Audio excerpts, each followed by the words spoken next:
Bismillahirrahmanirrahim. Assalamualaikum warahmatullahi wabarakatuh. Waalaikumsalam warahmatullahi wabarakatuh. Daun salam, daun tomat yang menjawab salam, badannya sehat. Amin. Diulangi ya Bu ya. Assalamualaikum warahmatullahi wabarakatuh. Waalaikumsalam warahmatullahi wabarakatuh. Alhamdulillah, puji dan syukur kita panjatkan kehadirat Allah Subhanahu wa Ta'ala bahwasanya sore hari ini kita bisa bersama-sama bermuajahah dalam pengajian rutin.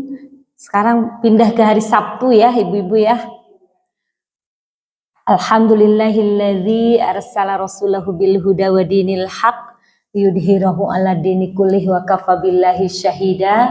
Asyhadu an la ilaha illallah wa asyhadu anna Muhammadan abduhu wa rasuluh. Qala Allah ta'ala fil Qur'anil Karim, a'udzu billahi minasyaitonir rajim. Bismillahirrahmanirrahim. Wa min kulli syai'in khalaqna zawjaini la'allakum tadhakkarun. Fafirru ilallahi inni lakum minhu nadhirum mubin. Shadaqallahul adzim. Sono ibu-ibu ya, terselami tetepang. Alhamdulillah setelah sekian lama kita tidak bertemu karena kesibukan masing-masing. Pada sore hari ini kita masih diberikan kesempatan oleh Allah Subhanahu wa Ta'ala bisa bermuajahah. Pangling ibu-ibu ya. Wah sudah bagus sekarang Mbak. Rempeng deh ngaus lagi alhamdulillah. Mudah-mudahan konsisten ya dan istiqomah. Ibu-ibu pada sore hari ini jadwal saya tentang parenting keluarga ya. Tapi sebelum itu sedikit saya ingin berbagi pengalaman bahwa 2 bulan ini saya masih baru tanggal 28 sampai di Indonesia. Sekarang tanggal 27 ya, hampir 26 ya, hampir 30 hari. Dalam salah satu hadis dikatakan bahwa seseorang yang pulang melaksanakan ibadah haji itu atau umroh juga ya, tapi terutama memang di dalam hadis tersebut yang pulang melaksanakan ibadah haji dari tanah suci maka selama 40 hari masih diiringi oleh malaikat sehingga setiap hari itu berkurang malaikatnya. Nah sekarang sudah 30 yang meninggalkan ya. Karena sudah hampir 30 hari, sudah 28 hari. Insya Allah doanya dikabul oleh Allah Subhanahu wa Ta'ala karena memang diaminkan oleh malaikat. Ibu mau minta doa apa mumpung masih ada nih, masih baru 28 hari. Ya, saya doakan mudah-mudahan semuanya sehat ya. Putra-putrinya soleh-solehah, amin. Apalagi ibu-ibu. Ya, saya doakan mudah-mudahan bisa semuanya kita melaksanakan ibadah haji ke tanah suci, bisa ibadah umroh ya ke tanah suci. Apalagi ibu-ibu ditetapkan iman Islam, mudah-mudahan selalu istiqomah dalam kebaikan, dimudahkan rezekinya oleh Allah Subhanahu wa Ta'ala. Yang sedang sakit, mudah-mudahan segera diberikan kesehatan. Yang sedang ada masalah, mudah-mudahan segera diberikan jalan keluar dari permasalahannya. Yang sedang punya hutang, segera dapat dilunasi hutangnya. Amin, tarik kalau bahaya tambah ya. Ya, insya Allah mudah-mudahan semua yang terbaik untuk ibu-ibu semuanya khususnya yang hadir pada sore hari ini. Mudah-mudahan Allah kabulkan ibu-ibu. Ada yang menarik dari apa yang saya alami saat melaksanakan ibadah haji berkaitan dengan keluarga ibu-ibu. Kebetulan tugas saya kemarin itu adalah sebagai konsultan ibadah di Mekah itu. Sehingga tugas saya ya seperti ini ibu-ibu. Mengumpulkan jamaah, kebetulan saya ditempatkan di daerah Mahbasjin di Jawa Barat. Daerah itu daerah terdekat kalau dari ini ya untuk Jawa Barat paling dekat tuh di daerah itu, di daerah Mahbasjin. Membawahi 30 kloter kemarin itu. Apa yang saya lakukan? Saya mendapat tugas untuk memberikan bimbingan. Jadi di tugas sami siga kieu ngumpulkeun jamaah di hotel, tiap hotel memberikan pembekalan yang bahkan mulai dari kedatangan jamaah haji. Jadi saya datang di sana sebelum jamaah haji seminggu datang, kita sudah berada di sana untuk menyiapkan segalanya, ya. Meskipun kita di konsultan ibadah, tapi tetap kita siapkan, kita cek apakah hotelnya mempunyai musola atau tidak, cukup tidak untuk pertemuan gitu. Rata-rata memang kalau di Mekah itu tempat musolanya tuh besar, menampung banyak jamaah.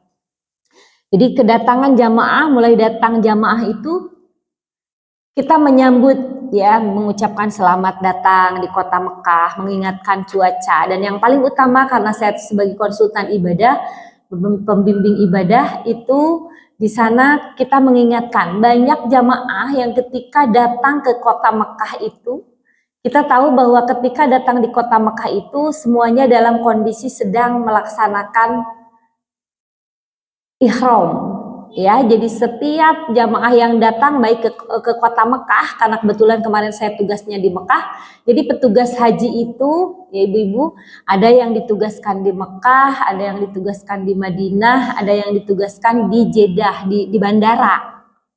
Nah, saya alhamdulillah ditugaskannya di Mekah, jadi wareg 2 bulan itu berada di Mekah. Tapi memang kita hanya diberi kesempatan hanya 2 hari ke Madinahnya. Nah, yang tugas di Madinah itu hanya berapa hari, 5 hari di Mekahnya, kebanyakan di Madinah.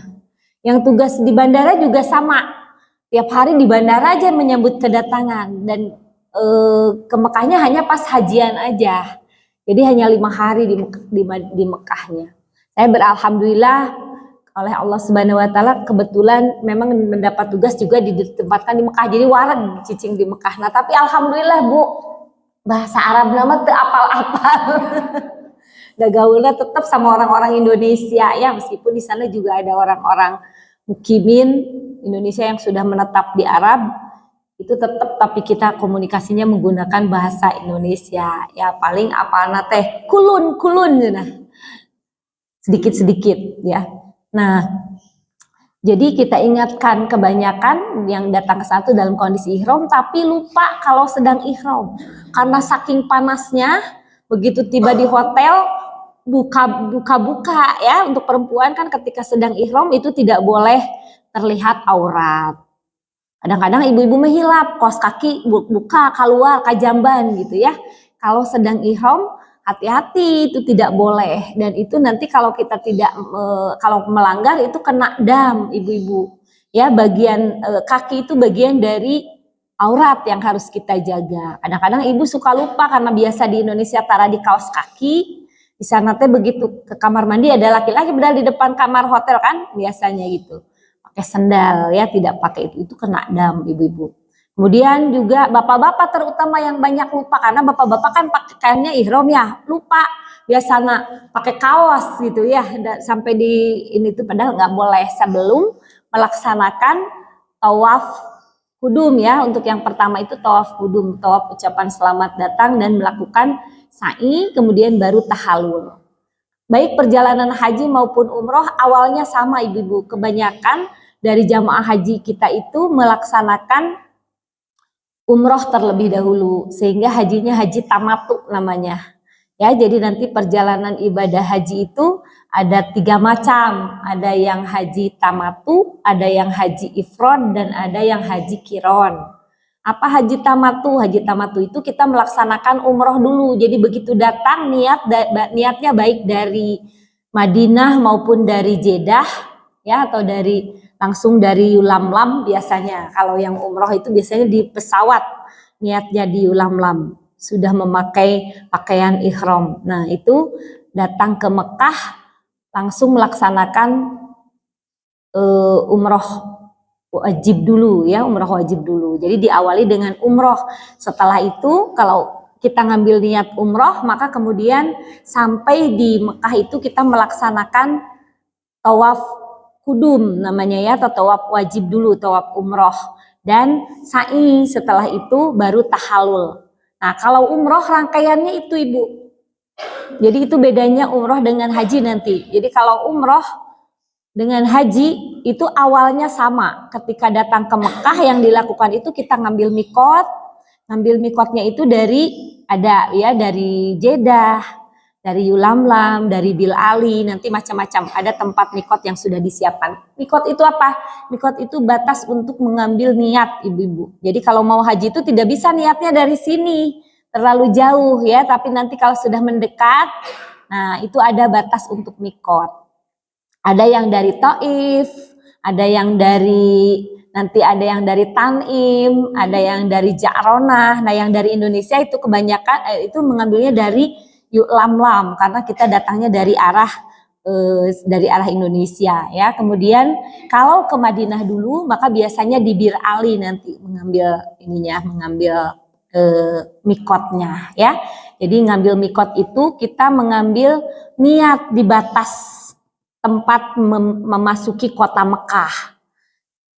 Apa niatnya? Pertama, ketika kita mau niat itu kita membersihkan diri dulu, ya, membersihkan diri dulu. Jadi mandi sunnah, mandi ihram dulu.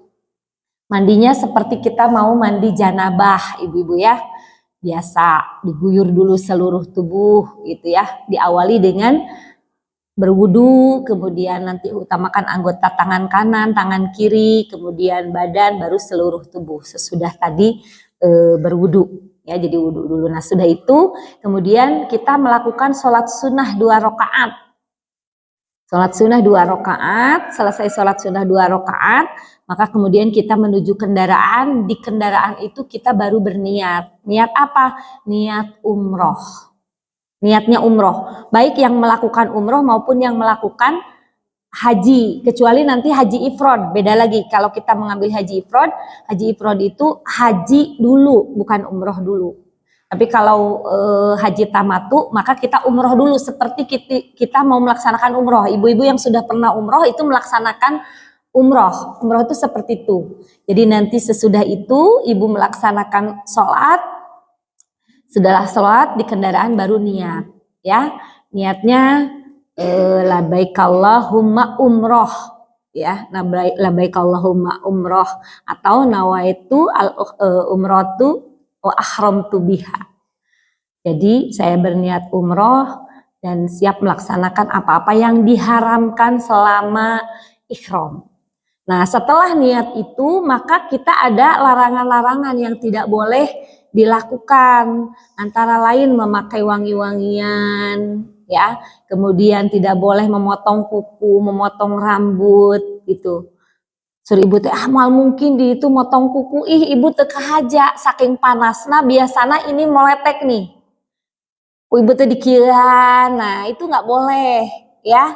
Atau motong kuku misalnya di sini kadang-kadang suka ada yang kulit itah nyuriti dicabut gitu ya, banyaklah ibu tidak sengaja sebetulnya.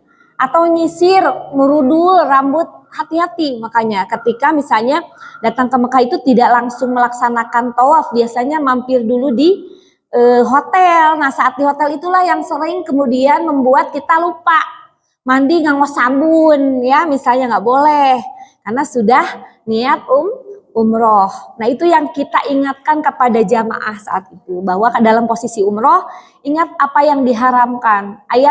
Ayah reungit ditepak tekarawasan membunuh binatang, nggak mungkin membunuh binatang, tapi teka aja ya sirem ngalangkung kan orang masuk biasa iseng ya maehan gitu, memetik daun-daun nggak boleh ya yang ada di sana. Karena sekarang mah ibu di sana itu sudah banyak pohon-pohon, tidak seperti dulu.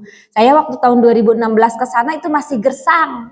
Sekarang di Mekah tuh sudah seperti di Indonesia, di tengah jalan tuh ada taman-taman. Sudah ada banyak taman di daerah Mahbasjin itu, depan hotel tuh taman sekarang.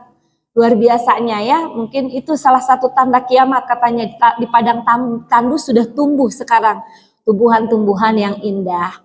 Bunga-bunga juga sudah banyak di sana sekarang ya, sudah ada bunga-bunga yang di Indonesia itu sudah ada.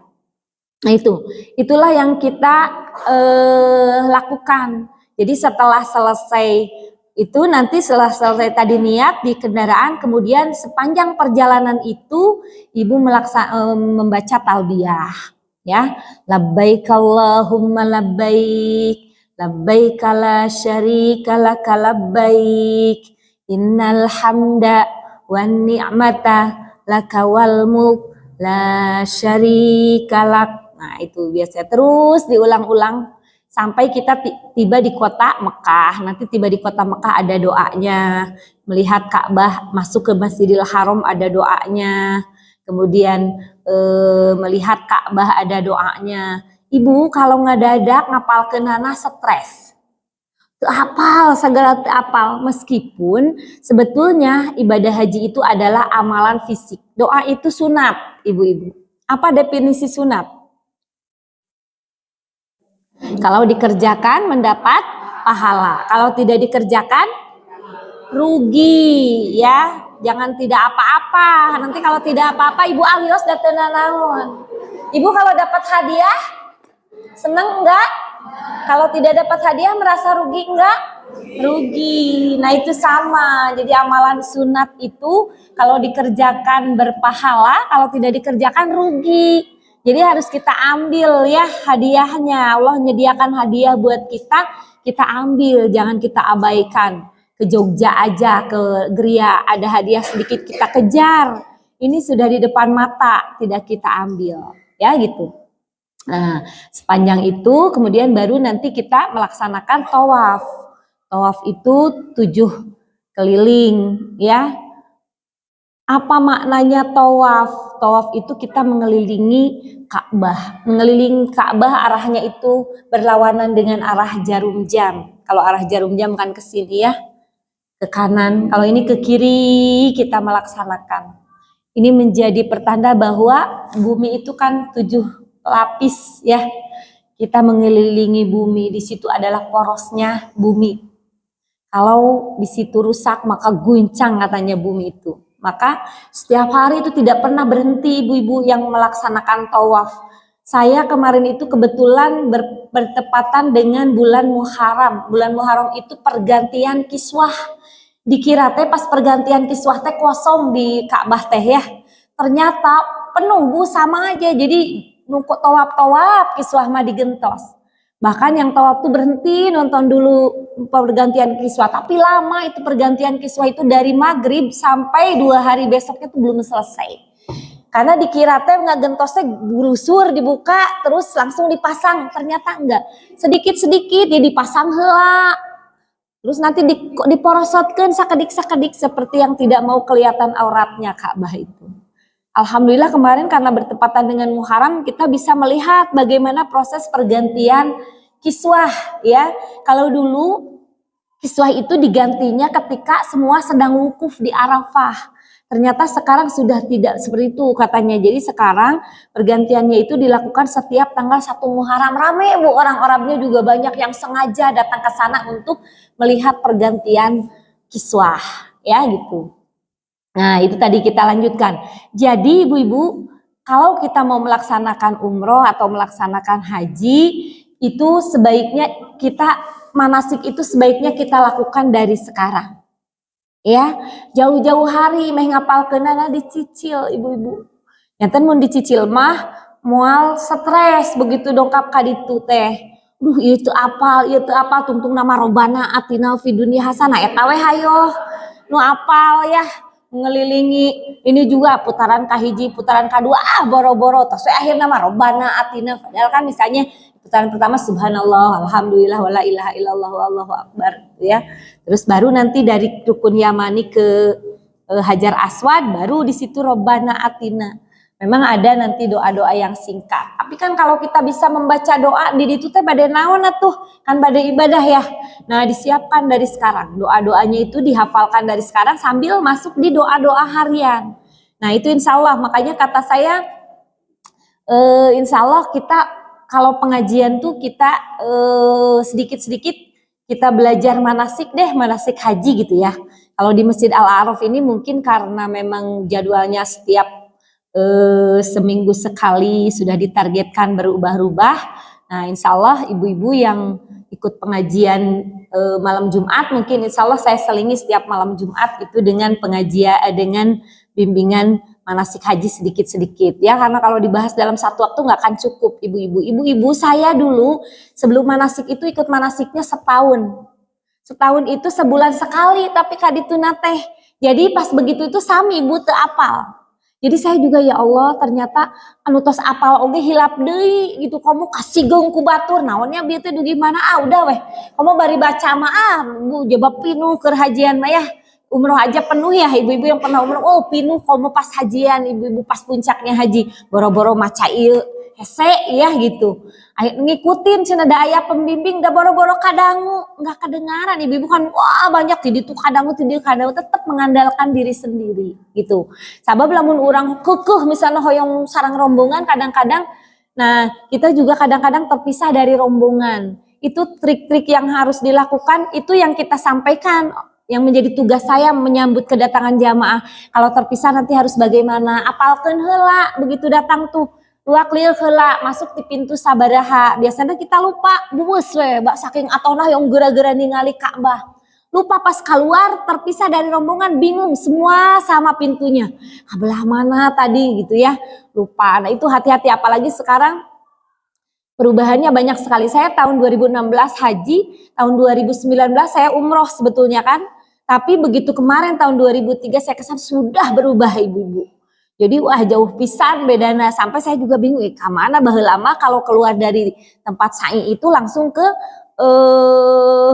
hamam 1000 hamam. Di situ kemudian ada bekas rumahnya Siti Khadijah. Nah ibu-ibu nanti kalau keluar dari itu di hamam itu, hamam tuh kamar mandi ya.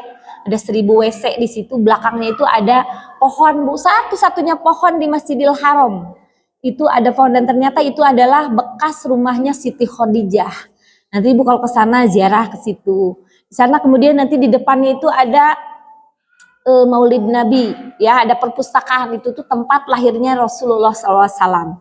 Dijadikan sebagai perpustakaan nanti. Itu juga ibu berziarah nanti ke situ karena kadang kalaupun kita ikut KBIH itu juga tidak sama. Ada yang memperkenalkan begitu-begitu, ada yang juga tidak ya, ada yang detil, ada yang tidak. Apalagi kalau umroh mungkin karena waktunya terbatas tidak sampai detail gitu, ya. Nah itu ibu-ibu jadi perjalanan tawaf itu merupakan gambaran perjalanan kita di dunia ini. Kita harus terus maju, tidak boleh kita mundur melawan arah. Kalau kita melawan arah sama dengan kita melawan aturan-aturan Allah, pasti akan tabrakan dengan orang lain. Itu menggambarkan kalau kita hidup berlawanan dengan apa yang diajarkan oleh Al-Quran, maka akan terjadi benturan-benturan, akan terjadi masalah-masalah. Itulah sebabnya kita harus terus maju menatap ke depan, ya, agar perjalanan hidup kita aman. Jadi dalam umroh itu, dalam tawaf itu ibu begitu kita melihat, ya Allah, kadang ada perasaan takut. Banyak yang aduh sieun moal geuningan meni seueur kitu sieun kagencet dan lain sebagainya. Padahal kalau kita sudah bus masuk ke situ insya Allah aman ibu-ibu moal najan aku mah pas sedek lagi aya we tempat untuk kita. Ya gitu.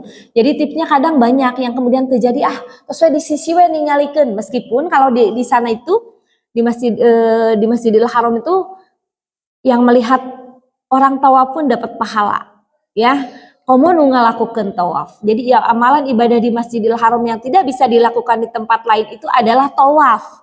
Jadi perbanyak saja tawaf ibu-ibu selama di sana mah. Bukan berarti nggak boleh ngaji, nggak boleh sholat sunat ya. Tapi kan ngaji, sholat sunat itu bisa dilakukan di tempat lain. Yang tidak bisa itu tawaf. Jadi perbanyak saja tawaf, istirahat, baca Quran mungkin sedikit, sambil baca sholawat sedikit gitu. Nanti udah selesai ini tawaf lagi gitu kalau ada kesempatan ya. Kalau saya jadi petugas kemarin kesempatannya sedikit untuk bisa seperti itu. Karena kita pakai baju seragam terus, jadi kemana-mana diikuti jamaah. Lagi ini ditowel, bu ini mau ini, bu ini nanya ini. Banyak permasalahannya. Enak keneh jantan jamaah ibu-ibu. Dan saya anjurkan kalau ibu-ibu jadi jamaah, ikutlah jamaah yang reguler. Jangan jamaah yang plus ya. Karena rugi sedikit waktunya, terus tidak ada petugas yang mempersilahkan membantu ibu. Kalau reguler itu semuanya dipersiapkan oleh pemerintah sehingga diogok jamaah reguler itu. Saya juga dulu merasakan ketika jadi jamaah, ya Allah luar biasa nikmatnya ibadah. Tapi ketika kita jadi petugas memang tugasnya melayani jamaah, bukan untuk beribadah ke tanah suci untuk itu ya. Jadi alhamdulillah dinikmati di sela-sela mengantar jamaah yang lansia, jamaah yang pikun-pikun, jamaah yang sakit, itu kita bisa melaksanakan ibadah juga gitu.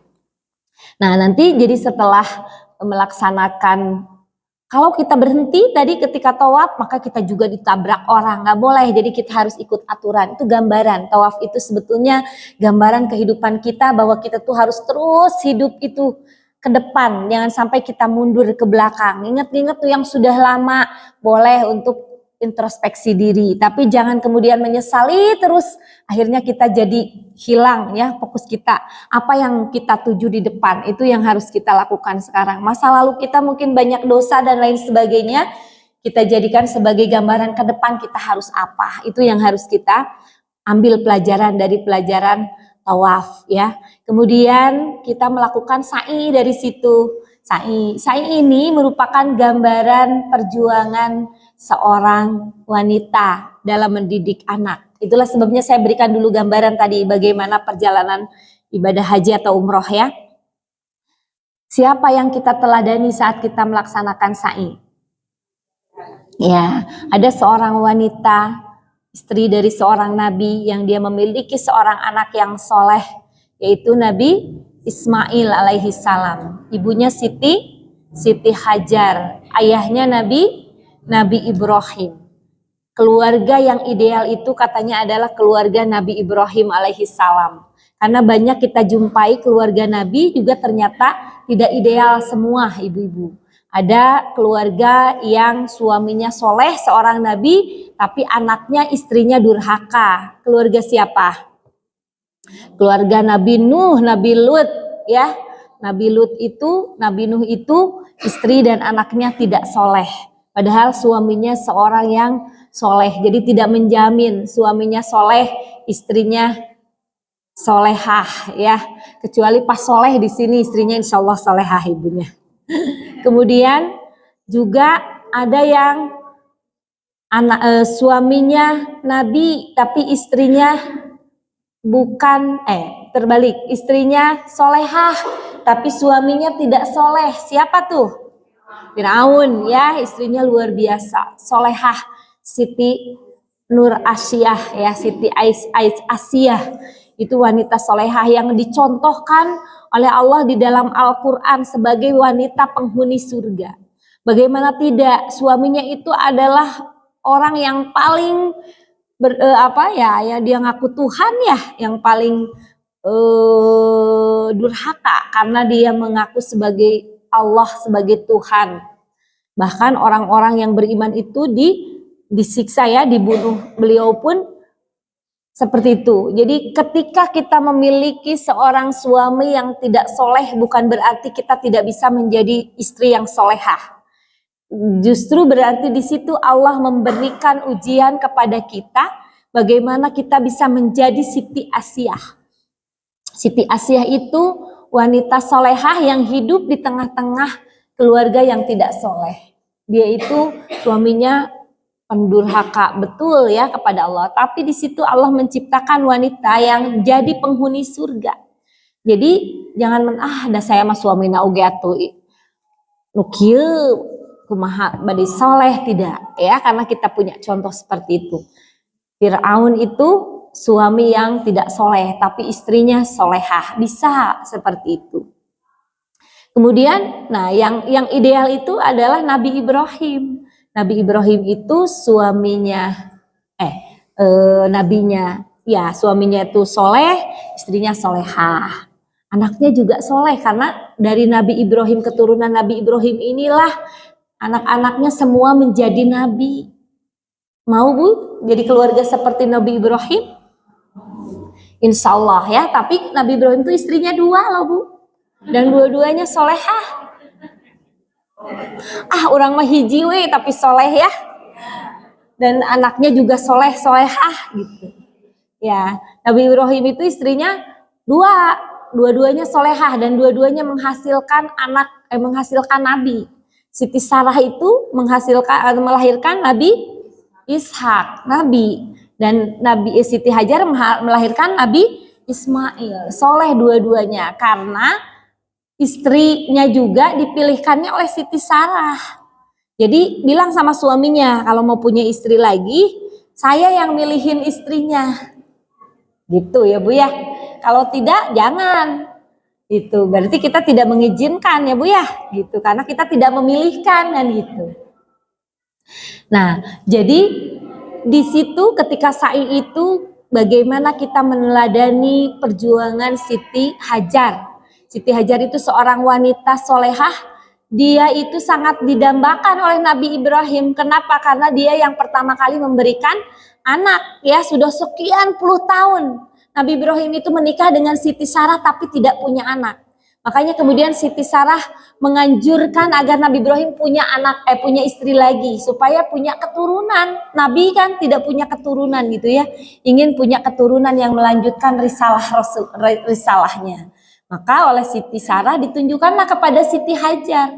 Siti Hajar itu budak dari atau pembantu dari Siti Sarah yang membantu. Makanya Siti Hajar itu katanya diriwayatkan kulitnya itu hitam, tidak seperti Siti Sarah yang putih bersih gitu Bu, gelis. Jadi dipilih karena tetep sama Siti Sarah juga tidak mau kalah cantik ya. Tapi solehah, sehingga untuk menghasilkan anak yang soleh itu kemungkinan besar terjadi gitu. Makanya Siti Sarah tuh menjodohkan dengan Siti Hajar. Tetapi ketika sudah punya anak, turunlah perintah Allah harus dijauhkan dari Siti Sarah juga. Ada Bu, bagaimanapun juga ya, melihat pasti ada perasaan ya Allah, itu menjaga gaduh budak kan gitu ya. Adalah perasaan cemburu ya, adalah perasaan bagaimanapun juga wanita itu manusia biasa kan gitu. Meskipun sarido-ridona oge anger we ningali, pasti perhatiannya akan lebih kepada yang punya anak, kan anaknya didambakan sekian lama. Ternyata Allah menguji. Kemudian disuruh diasingkan ke Mekah. Mekah itu Ibu gurun Sahara ya, kalau Ibu yang sudah pernah lihat, aduh gunung batu nasa segede-gede gunung, betul tuh aya nanaon dulu itu, apalagi terbayang. Sekarang tempat sa'i itu enak, AC-na di mana-mana bahkan dingin. Jadi kalau kita ke Masjidil Haram tekaraos di Mekah kan begitu keluar luar biasa, panasnya sampai 50 derajat. Kemarin itu 48, 49 derajat Ibu. Jadi kalau kita keluar tidak pakai sendal itu kaki langsung melepuh.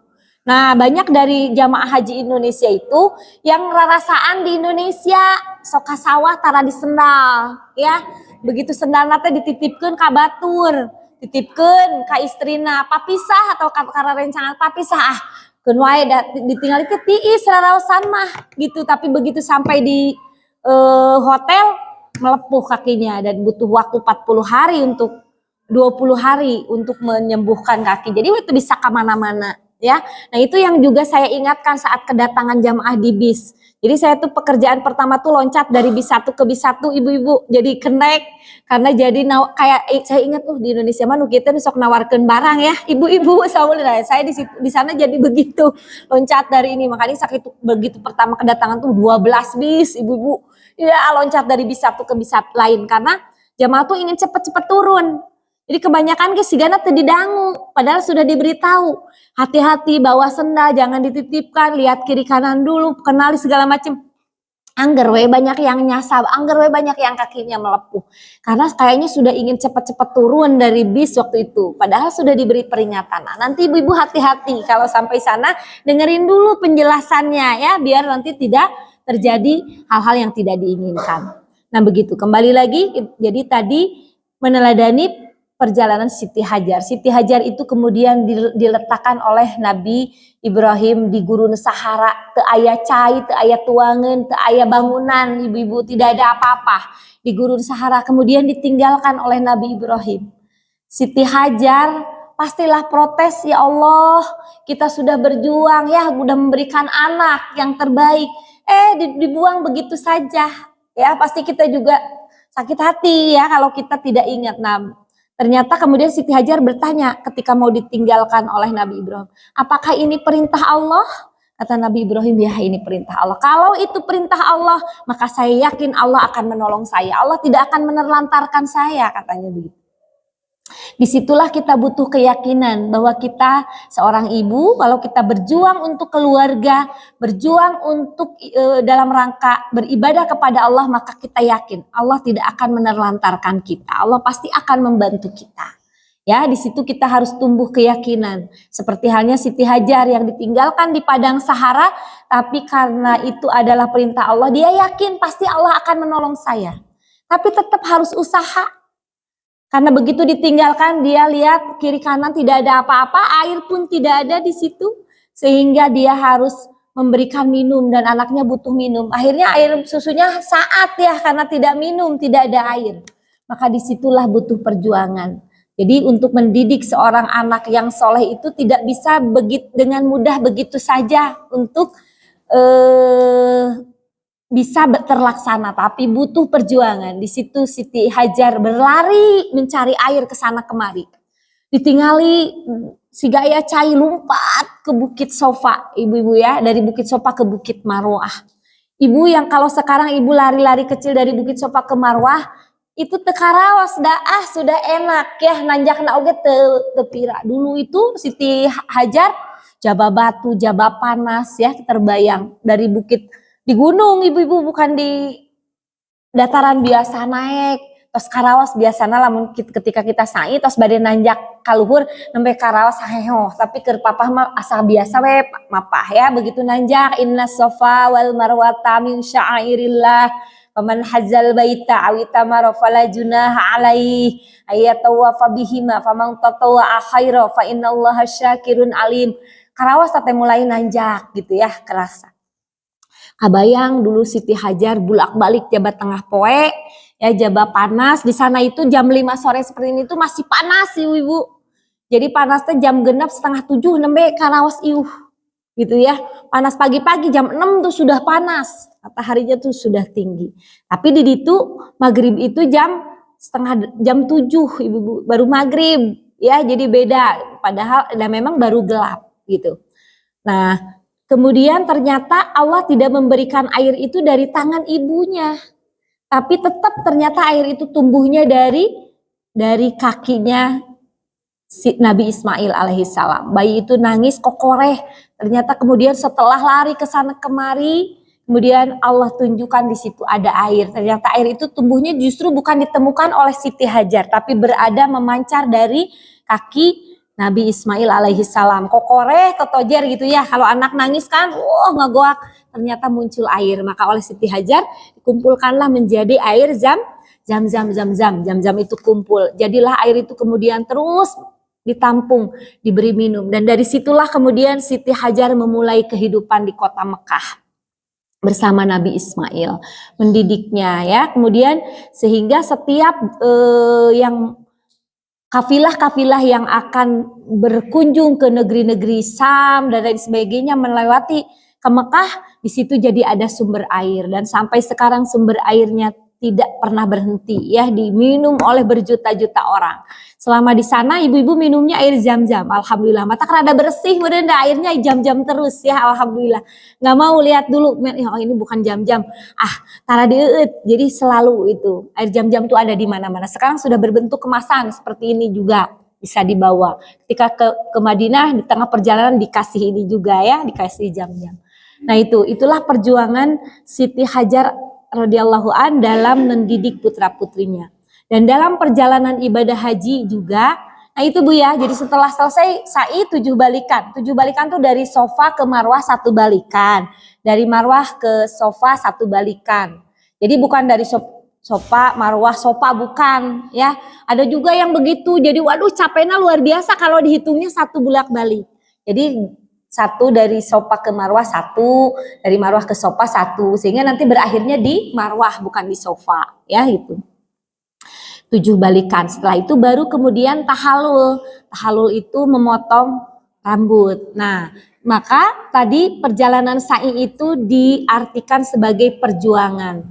Ya, perjuangan. Sofa itu dari suci ya, sehingga semangat suci ke marwah, sehingga menghasilkan sesuatu yang jadi wanita suci yang berjuang untuk menghidupi anaknya, sehingga mendidik anaknya, sehingga menghasilkan anak yang soleh. Jadi untuk menghasilkan anak-anak yang soleh dibutuhkan perjuangan seorang ibu yang luar biasa, tahan banting, ya, tahan banting, sabar luar biasa, baru akan menghasilkan anak yang soleh. Jadi kalau anak kita sekarang belum soleh, mungkin kesabaran dan semangat kita dalam berjuang masih kurang, ya, tidak seperti halnya Siti Hajar. Nah, kemudian ibu-ibu selesai baru kemudian melaksanakan tahalul. Tahalul itu menggunting rambut, ya, menggunting rambut. Nah, kalau dalam umroh tahalul itu menggunting rambut, tapi kalau nanti dalam ibadah haji tahalul itu bukan hanya menggunting rambut, ibu-ibu, tapi nanti ada kalau dua pekerjaan sudah dilakukan itu namanya sudah tahalul. Apa bedanya nanti perjalanan umroh dengan ibadah haji? Kalau haji ibu nanti bisa umroh berkali-kali, asal ibu kuat aja tenaganya, karena kita di sana 40 hari ya, bahkan mungkin 25 hari di Mekahnya kalau ibu-ibu ikut haji reguler. Nanti yang 8 harinya di Madinah, ya, karena kita ikut arba'in kalau di Madinah. Nah, nanti ibu bisa umroh berkali-kali tuh. Makanya saya di sana menyelenggarakan pesantren lansia, ibu-ibu. Jadi saya mah di sana juga ngadain pengajian gitu, pesantrenan. Jadi mengumpulkan, karena lansia-lansia itu kasihan, ibu-ibu banyak yang stres karena terpisah dari anaknya, tidak ditinggalkan oleh anaknya, karena kan anaknya sibuk-sibuk ingin banyak ibadah. Ada orang tua kan dijaga karena fisiknya tidak kuat, ya, nanti pas hajian puncaknya tidak kuat, justru kita jaga supaya tidak habis tenaga. Banyak yang diporsir umroh sunnah dulu, begitu hajian drop. Padahal yang dibutuhkan pas hajiannya mah ibu hanya 5 hari. Itu yang tidak ada di umroh nanti. Pas di rumah pesta-pesta, ibu mencit domba, mencit apa di sana puncak-puncaknya. Ya, karena di sana nanti mulai wukuf ke Arafah, dari Arafah ke Muzdalifah, dari Muzdalifah nanti ke Mina, dari Mina melontar jumroh. Itu perjalanan yang luar biasa, membutuhkan fisik yang kuat. Kita berjalan kadang sampai 25 kilo jalan kaki. Jadi harus siap memang fisiknya, ya, disiapkan fisiknya. Jadi yang umroh aja melihat Allah sa'i hungkul sama tawaf aja asa capek. Padahal nanti kalau umroh kita harus berjalan dari Jamarot itu sampai 25 kilo, ya, kita berjalan untuk tadi melewati itu. Dari sana biasanya apalagi kalau yang nyelang jalan kaki dari Mina menuju ke Masjidil Haram. Biasanya kita pakai mobil.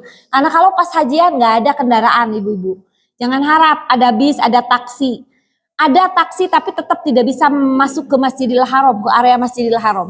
Dan harganya biasanya hanya 10 real jadi 1000 real. Berapa coba 1000 real? 1000 real itu kali 4.000 rupiah. Hampir berapa juta tuh? Mahal. Ada itu hanya untuk biasanya 10 real. Jadi 10.000 real, mahal. Kalaupun ada itu pun kita tetap tidak bisa masuk ke area Masjidil Haram. Jadi memang di sana dibutuhkan fisik yang kuat, ya, gitu. Nah, selama di sana apalagi pas musim hajian itu memang kita yang sakit pun tidak bisa, ibu-ibu ambulan itu masuk ke sana. Kadang-kadang kita tuh sampai nangis, gimana caranya ini yang sakit tuh akhirnya digoler ke di sisi jalan, karena memang tidak ada. Susah kita udah nelpon ambulan ingin ini, susah ke rumah sakit juga karena memang tidak ada kendaraan. Salah satu kendaraan yang bisa dipakai kursi roda. Kursi roda ibu berapa ratus sampai ruksak, karena apa? Dipakai ngedorong jamaah yang lansia, jamaah yang ini kemarin apalagi kan lansianya banyak, ya, sampai berapa puluh %, sehingga memang kemarin tuh tagline-nya haji ramah lansia, karena kita berusaha untuk melayani lansia itu. Itulah sebabnya saya ngadain pesantren lansia agar ibu-ibu, kakek-kakek, nenek-nenek itu tidak bosen berada di hotel. Di pesantren itu ya ternyata saya jadi guru TK, ibu-ibu bermanfaat. Karena apa? Ibu-ibu tuh, kakek-kakek tuh diajak keprok-keprokan, senam-senam senam menghilangkan stres gitu ya, senam menghilangkan darah tinggi gitu ya, melancarkan darah. Itu sangat bermanfaat ternyata. Aduh, saya untung di dia tukang nyanyi jeung barudak gitu. Di sana tuh bermanfaat. Apapun saya nyanyikan, ya bapak-bapak, kakek-kakek, nenek-nenek itu nanti untuk cucunya ya.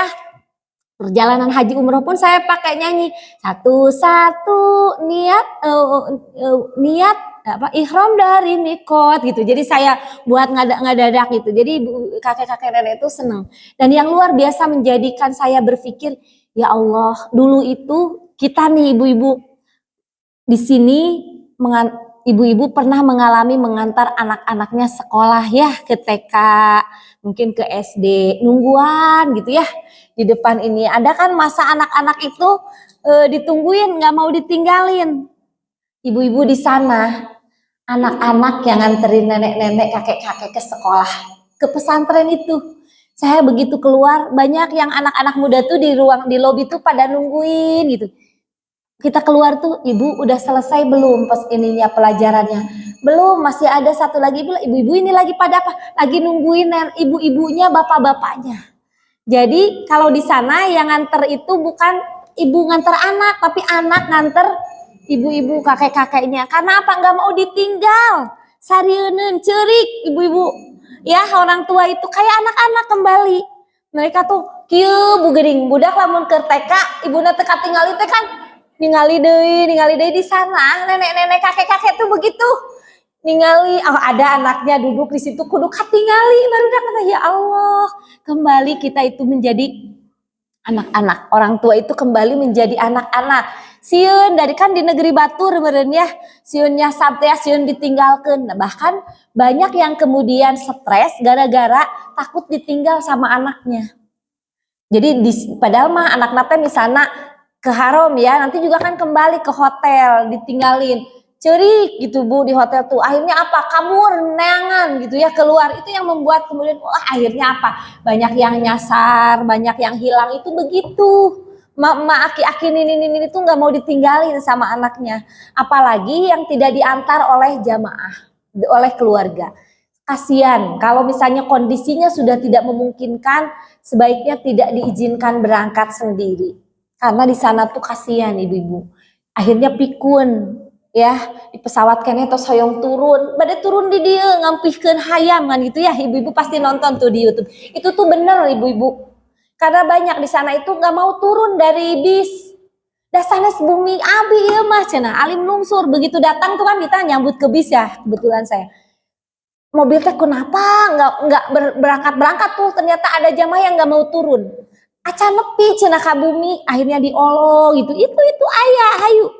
Engke mampir lah di dia, engke diantarkeun ka bumi. Begitu ini nyari ningali orang Arab, eta tetangga abinya si Asep cenah. Ya Allah, begitu Bu. Jadi lupa ya, akhirnya apa? Bapak badai ka mana? Badai ka kebon cenah, teu disendal. Akhirnya kan melepuh kakinya karena tidak pakai sendal. Jadi kalau ibu-ibu di sini mendengar ada yang ada yang tersesat, ada yang apa, itu karena kondisinya begitu. Mereka sudah tua, pikun, ke kamar mandi, kabur gitu, tidak minta diantar kadang-kadang karena rasaan caket kamar mandi di dalam rumah, padahal kamana keluar nyari kebon ya, di itu kan kebon hese, akhirnya nepi-nepi ke kebon duka kamana. Nah itu jamaah yang hilang tuh kasusnya rata-rata seperti itu, apalagi ketika di Arafah. Di Arafah itu kan di tenda ya, tendanya sama semua persis, keluar. Kalau tidak betul-betul hafal dan tidak diantar itu bisa nyasar. Ya, saya aja sebagai petugas saya juga sama. Begitu pertama keluar ceritanya tidak ke kamar mandi, saya ngambil minum. Nah, mau masuk ke salah deui kuriling deui istighfar. Ya Allah, ngagampangkeun gitu ya. Akhirnya itu. Akhirnya apa? Ditegur sama ada dokter. Dok, karena kita panggil juga dokter. Bu dokter, mau kemana dari tadi udah bolak-balik saya kok jadi lupa ya, hayu cina dianterin akhirnya. Ya Allah, ternyata apalagi orang tua kata saya gitu, karena memang persis sama kalau kita tidak menghafal. Jadi harus betul-betul ingat begitu keluar teh culang-cileung ngapalkeun. Ya teh keluar cirina naon, kita keluar ke arah mana, ke kanan atau ke kiri gitu. Ya, itu jadi yang harus kita ingat. Nah, itu ibu-ibu, jadi di sana itu tadi yang membedakan. Jadi kalau umroh itu 1 kali nanti ya, paling 3 kali mungkin mengulang, dan yang 3 kali mengulang tuh itu juga tadi pekerjaannya, hanya tawaf, sa'i, tahalul sudah. Tapi kalau haji nanti ibu-ibu akan nginep dulu di hotel, dan niat haji itu dari hotel karena kita sudah dianggap menjadi penghuni Arab, sudah jadi mukimin Arab gitu. Jadi niatnya sudah di hotel, baru menuju ke Arafah, nanti dari Arafah ke Muzdalifah, dari Muzdalifah ke Mina, dari Mina Jamarot. Itu tadi yang berat, yang tidak sama dengan haji ya, dengan umroh. Makanya banyak yang katanya, aduh umroh mah wisata, betul, tapi itu ada bagian ibadahnya juga, sama dengan haji ya. Jadi kalau ibu-ibu ini dari sekarang ibu-ibu nabung biar bisa haji ya, mudah-mudahan. Aduh lami cenah tuh dah haji teh ya, tidak melihat lama tidaknya ibu-ibu, kalau sudah panggilan insya Allah berangkat ya. Kita yakin kalau Allah menghendaki tiba-tiba kita bisa berangkat. Saya kemarin itu ketika berangkat yang kemarin itu tidak diduga sama sekali. Tidak pernah saya itu berpikir kalau saya bisa haji lagi. Karena apa? Karena kan untuk daftar haji lagi itu harus 10 tahun menunggu untuk daftar lagi kalau ibu sudah haji. Gitu. Jadi tidak terpikir, tiba-tiba saja dipanggil untuk pelatihan menjadi pembimbing, sudah itu ternyata langsung dikirim ke Jakarta, dan di sana ternyata kita pulang, ya Allah ternyata saya akan berangkat haji gitu. Pulang tuh bilang sama suami, ya mau haji ternyata, tapi ini mah lama 2 bulan, boleh enggak kan gitu. Sudah berangkat sayang katanya, itu kan ini. Dan memang saya dulu pernah begini Bu, ketika umroh itu ya Allah, saya tuh melihat ayah saya waktu umroh tuh kan saya bawa ayah saya tuh sudah tua waktu itu. Ya Allah kalau nanti ayah saya tuh kebetulan harusnya pergi haji kemarin.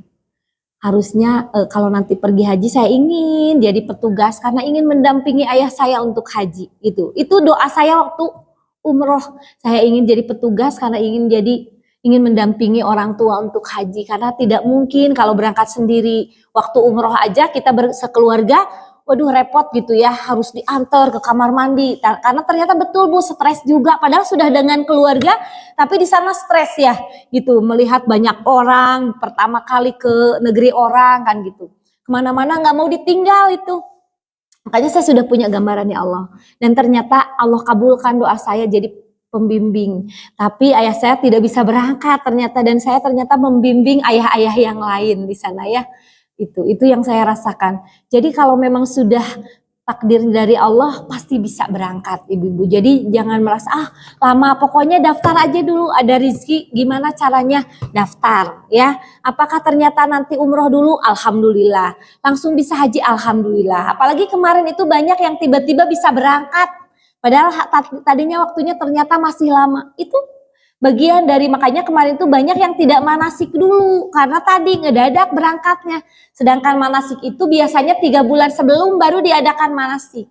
Makanya tadi saya bilang kalau ibu-ibu mau itu belajarnya jangan ketika mau berangkat. Dari sekarang dicicil sedikit-sedikit ya, ikut kajian-kajian BIMSIK, insya Allah biar nanti ke sana ketika pelaksanaan mudah. Nah, juga pelajaran tentang keluarga dari perjalanan ibadah haji itu adalah ketika kita melempar jumroh, ibu-ibu. Melempar jumroh itu kita meneladani keluarga Nabi Ibrahim dengan Nabi Ismail. Ya, Nabi Ibrahim dan Nabi Ismail itu berangkat melaksanakan perintah Allah untuk disembelih kan. Tapi di situ Nabi Ibrahim, karena meskipun dia seorang nabi, kemudian dia juga mendapatkan perintah dari Allah, tapi ketika dia akan melaksanakan perintah itu, dia meminta pendapat anaknya. Di situ perlunya komunikasi. Bahwa dalam keluarga itu dibutuhkan komunikasi, keterbukaan. Tidak bisa kita disimpan gitu sendiri, dipendam sendiri, ada masalah, jangan. Tapi terbukalah ya, berbicaralah, terbukalah, komunikasikan apapun. Karena dengan berkomunikasi itu juga akan mengurangi beban permasalahan kita. Kalau kita pendem sendiri, kita sendiri yang repot. Tapi kalau kita komunikasikan dengan semua anggota keluarga. Jadi usahakan di dalam keluarga itu selalu terbuka. Anak bicara apapun kepada orang tua. Orang tua kita, suami istri, selalu bicara apapun. Kita katakan, kita sampaikan. Ya, permasalahan apapun kita sampaikan agar saling mengetahui, tidak ada dusta di antara kita ya. Tidak ada yang tersembunyi gitu. Anak-anak pun sama. Kenapa anak-anak biasanya tidak suka berbicara kepada ibunya, lebih suka curhat sama temannya? Karena biasanya kita sebagai ibu tidak bisa diajak berkomunikasi yang enak.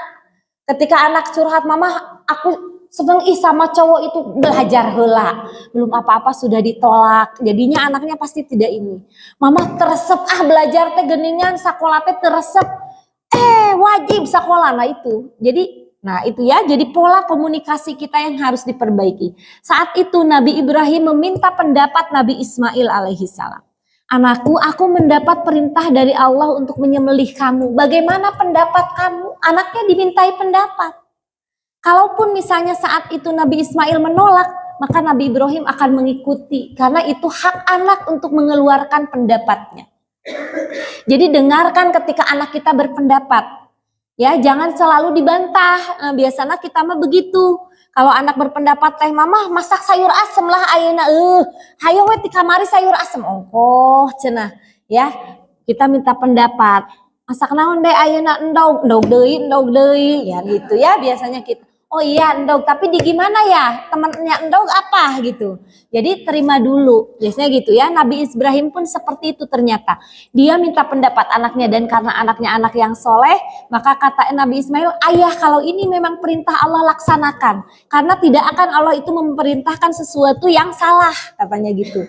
Dan ternyata ketika mereka berangkat akan menuju ya ke tempat penyembelihan, di jalan itu tentu saja ibu-ibu kalau kita mau berjuang untuk beribadah melakukan kebaikan akan ada rintangan. Tidak mungkin mulus begitu saja. Ibu-ibu badai kadieu godaana seueur teu? Seueur hoream teh tiba-tiba budak ceurik, tiba-tiba suami hoyong disadiakeun apa baru datang, tiba-tiba aya tamu, banyak rintangannya. Dan itulah bagian dari ibadah kita. Ya jalani gitu. Tapi tekad kita harus tetap kuat. Niatkan tetap kita harus ngaji nih targetnya. Nabi Ibrahim dan Nabi Ismail pun begitu. Begitu mereka melangkah baru seperempat perjalanan tiba-tiba dipanggil kan. Jangan Ismail, masa ayah kamu mau menyembelih kamu, mencek urang mah gitu. Digoda oleh iblis ya, oleh setan. Maka saat itu apa yang dilakukan oleh Nabi Ismail? Dilempar dengan batu. Itulah peristiwa melempar jumroh. Melempar jumroh itu meneladani peristiwa Nabi Ibrahim alaihi salam dan Nabi Ismail dilempar. Nah maka banyak orang-orang yang ketika melempar jumroh itu siga ngelempar setan. Bismillahirrahmanirrahim, bari ambak cenah eta teh setan. Padahal tidak seperti itu. Karena sekarang yang dilempar itu tugu ibu-ibu. Dan tugunya itu berbentuk pipih sekarang tuh gini. Jadi siga balong gitu. Ngelempar tuh ke situ. Ibu-ibu kalau mau melempar jumroh nanti deketin dulu pagernya. Memang tapi deket dulu. Jangan dari jauh atuh kena ka batur. Mending lamun batuna kecil ya. Batuna segede kieu ngajendol orang lain. Dosa ya. Atau kadang hilap nyanak batuna teh 7 murag hese nyanak deui payung dilemparkeun misalnya. Sapatu dipalangkeun, jangan ya kena orang. Nah, banyak yang seperti itu, tragedinya tuh banyak Bu seperti itu. Jadi kalau kita mau melempar lebihin tuh batunya bisi murag ya. Nanti kalau murag hese misalnya ngambil lagi kalau penuh. Lebihin batunya. Tapi kita ketika melempar bismillahirrahmanirrahim deket dulu, menempel dulu ke jamarot baru dilempar. Jadi enak ngelemparnya tenang, bismillahirrahmanirrahim, tidak usah sambil marah karena di situ sebetulnya kita melemparkan sifat-sifat buruk kita. Kenapa orang-orang yang pergi haji, pulang haji itu menjadi orang-orang yang doanya dijabah oleh Allah? Karena di sana diharapkan sudah membersihkan diri tadi, melemparkan sifat kikir, melemparkan sifat buruk, melemparkan sifat sombong, melemparkan itu bersama batu yang dilemparkan di jamarot, itu diharapkan sambil melemparkan sifat-sifat buruk. Sehingga jadi haji mabrur. Sudah tidak pelit lagi, ya, sudah tidak sombong lagi. Diharapkan begitu kalau yang pulang haji. Kalau yang pulang haji masih sombong, masih pelit, itu berarti dia tidak melemparkan sifat-sifat buruknya saat jamarot. Masih terbawa ke Indonesia. Teu mabrur tah nu kitu mah. Jadi ciri haji mabrur itu perilakunya berubah dari asalnya tidak baik menjadi baik, dari asalnya baik menjadi semakin baik, karena di sana tadi digodok dengan berbagai perjalanan untuk melepaskan semua sifat-sifat buruk. Bahkan sejak di Padang Arafah itu sudah dilepaskan tadi sejak ihram, tidak mengenal pangkat, tidak mengenal golongan, semua sama, tidak ada yang tinggi, tidak ada yang rendah, semua sama menggunakan kain putih. Jadi banyak nanti perjalanan ibadah haji itu yang menjadikan ibroh dalam perjalanan kita. Begitu juga dalam perjalanan berkeluarga, ya. Jadi salah satunya tadi adalah pertama, seorang ibu itu harus berjuang dengan penuh semangat, penuh kesabaran untuk menghasilkan putra-putri yang soleh. Yang kedua, dalam berkeluarga itu agar kita terjalin keharmonisan di dalam keluarga, komunikasi itu harus dibangun. Komunikasi dengan anak, komunikasi dengan orang tua. Saya pernah mengajarkan bagaimana cara berkomunikasi ya dengan pasangan, berkomunikasi dengan anak. Mudah-mudahan ibu-ibu masih ingat. Kalau yang lupa nanti insya Allah kita sampaikan lagi di pertemuan yang lain tentang bagaimana kita menjalin komunikasi supaya komunikasi kita nyambung antara kita dengan anak kita, ya. Jangan sampai anak kita lebih senang curhat kepada temannya karena gara-gara kita tidak menjadi pendengar yang baik untuk anak kita, tidak menjadi pendengar yang baik untuk suami kita, sehingga suami kita curhatnya ke orang. Hati-hati, nanti cari tempat curhat yang lain, akhirnya nyambung ke dengan tempat curhatnya, ya. Kenapa? Karena kita tidak pernah mendengarkan keluhan suami kita, atau sebaliknya, banyak juga suami yang tidak enak, tidak senang mendengarkan keluhan istrinya, sehingga istrinya juga cari tempat curhat yang lain. Nah itu, hati-hati, komunikasi itu menjadi kunci yang sangat berguna untuk membangun keharmonisan keluarga. Karena kalau itu tidak terjadi, maka dia akan berkomunikasi dengan orang lain. Mending kalau yang diajak komunikasi orang lainnya itu adalah orang yang baik, yang akan mengantarkan dia ke hal-hal yang baik. Anak kita juga sama, mending kalau teman yang diajak komunikasinya itu baik, kalau tidak maka dia akan terjerumus, terbawa kepada hal-hal yang negatif. Ibu-ibu itu saja karena sudah 5:30 ya, tidak terasa ngadongeng, biasanya suka asik kalau ngadongeng itu, jadi tekarawas terem-terem atau setengah janab. Insya Allah mudah-mudahan apa yang saya sampaikan sedikit pengalaman lah, berbagi informasi, bukan berarti saya menggurui, tapi kita sama-sama lah saling mengingatkan. Mudah-mudahan ada manfaatnya, khususnya bagi saya juga mengingatkan kembali bahwa dalam berkeluarga itu memang dibutuhkan perjuangan untuk membangun keluarga yang sakinah, mawadah, warahmah itu. Salah satu perjuangannya adalah semangat, sabar, dan tadi komunikasi yang baik di antara anggota keluarga. Itu saja ibu-ibu, akhirul kalam, ditutup dengan doa atau ya. Baik ibu-ibu, kita akhiri dengan doa. Mari kita berdoa, mudah-mudahan apa yang menjadi cita-cita kita semuanya dikabulkan oleh Allah Subhanahu wa taala. Fi barakati umul Quran Al-Fatihah. A'udzubillahi minasyaitonirrajim. Bismillahirrahmanirrahim. Alhamdulillahirabbil alamin. Ar-Rahmanir-Rahim, Maliki Yaumiddin. Iyyaka na'budu wa iyyaka nasta'in. Ihdinas siratal mustaqim, siratal ladzina an'amta 'alaihim ghairil maghdubi 'alaihim waladdallin. Amin. Rabbighfirli wa liwalidayya warhamhuma kama rabbayani shaghira. Rabbana hablana min azwajina wa dzurriyyatina qurrata a'yun waj'alna lil muttaqina imama. Rabbi habli minas solihin, Rabbi habli minal muttaqin, Rabbi habli minal mukhlisina lahuddin. Rabbana atina fid dunya hasanah wa fil akhirati hasanah wa qina adzabannar. Subhana rabbika rabbil izzati amma yasifun, wassalamun alal mursalin walhamdulillahi rabbil alamin. Subhanakallahumma wa bihamdika asyhadu an la ilaha illa anta astaghfiruka wa atubu ilaik. Billahi taufiq wal hidayah. Wassalamualaikum warahmatullahi wabarakatuh.